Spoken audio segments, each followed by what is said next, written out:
আসসালামু আলাইকুম এভরিওয়ান, কেমন আছেন সবাই? সামনে যেহেতু কোরবানি ঈদ, তাই আপনাদের জন্য একটি মজাদার রেসিপি নিয়ে এসেছি। গরুর মাংস এক এক সময় আমি এক একভাবে রান্না করে থাকি। আজকে আমি আপনাদেরকে একটি সহজ পদ্ধতিতে আলু দিয়ে রান্না করে দেখাবো। তো চলুন কথা না বাড়িয়ে শুরু করা যাক। আমি এখানে হাড় চর্বি সহ 1 কেজি মাংস নিয়েছি। মাংসের সাইজগুলো আমি একটু বড় করে কেটে নিয়েছি। বেশি ছোট করলে আলুর সাথে তেমনটা ভালো লাগে না। সাথে আমি 500 গ্রাম আলু কেটে নিয়েছি। আলুগুলো আমি কতটুকু সাইজে কেটেছি তা আপনারা দেখতেই পাচ্ছেন। এর সাথে আমি নিয়েছি চীনা বাদাম, 1 চামচ পোস্তা দানা, হাফ চামচ সাদা গোলমরিচ, একটি জায়ফল নিয়েছি অর্ধেকের থেকেও একটু কম, 4 টুকরা দারচিনি, 8 থেকে 9টা এলাচ, কিছু লং, 2টি তেজপাতা। এগুলোকে একসাথে পেস্ট করে নেব। এখন একটি হাঁড়িতে 1 কাপ তেল দিয়ে নিচ্ছি। হালকা গরম হয়ে এলে দিব হাফ কাপ পেঁয়াজ। এর সাথে দিব 4টি এলাচ, দারচিনি, লং, তেজপাতা। এগুলোকে দিয়ে একসাথে কিছুক্ষণ ভেজে নিতে হবে। আমি আগে 1 কাপ পেঁয়াজ এবং 1 মুঠ নারকেল দিয়ে একটি পেস্ট করে রেখেছিলাম। সাথে 2টো টমেটো দিয়েও পেস্ট করে রেখেছিলাম। নাড়তে নাড়তে সুন্দর একটি এরোমা বের হলেই পেঁয়াজ এবং নারকেলের পেস্টটি দিয়ে দিব। এগুলোকে একসাথে নেড়ে দিব টমেটো পেস্টগুলো।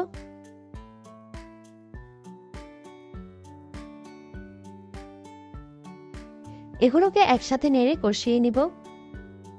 কষানো হয়ে এলে দিয়ে দিব আদা রসুন বাটা 4 চামচ।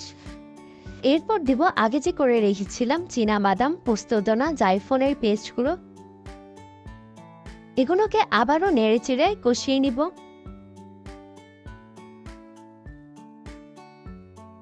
এখন দিব 2 চামচ জিরা গুঁড়া, 1.5 চামচ ধনে গুঁড়া, হাফ চামচ গুঁড়া মশলা দিয়ে নেড়ে মিশিয়ে সামান্য পানি দিব যাতে নিচে মশলাগুলো পুড়ে না যায়। ধাপে ধাপে মশলাগুলো দিতে থাকবো আর নাড়তে থাকবো। এরপরে দেব হলুদ গুঁড়া 1.5 চামচ, মরিচ গুঁড়া দেব 3 চামচ। এগুলো দিয়ে ভালো করে নেড়ে দিব সামান্য পানি।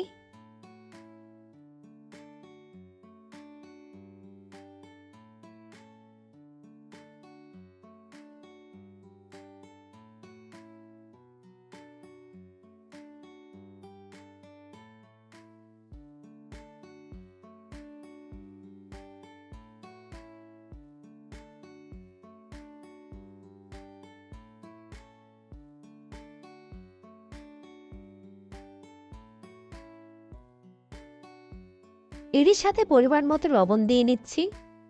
আবারও নেড়ে চেড়ে মিশিয়ে কষানোর জন্য ঢেকে দিব।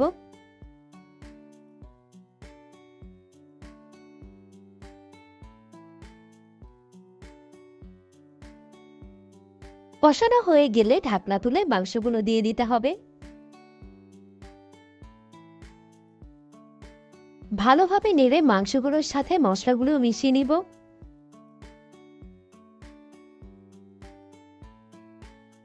দেখতেই পাচ্ছেন মাংস থেকে কতটুকু পরিমাণে পানি বের হয়েছে। আমি এই পানিতেই মাংসগুলোকে চুলার আঁচ কমিয়ে কষিয়ে নিব। আপনাদের প্রয়োজন মনে হলে আপনারা আরেকটু পানি অ্যাড করে নিতে পারবেন। মাংসগুলো ভালোভাবে কষানো হয়ে গেলে আলুগুলো দিয়ে দিব। আলু দিয়ে মাংসগুলোকে আরেকটু কষিয়ে দিব যাতে আলুগুলো সিদ্ধ হয়ে আসে।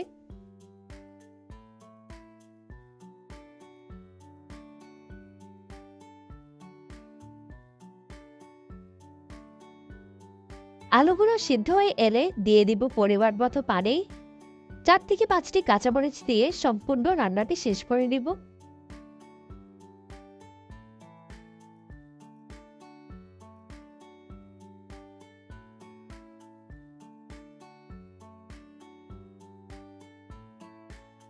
চুলা থেকে নামানোর আগে 1 চামচ ঘি দিয়ে দিচ্ছি।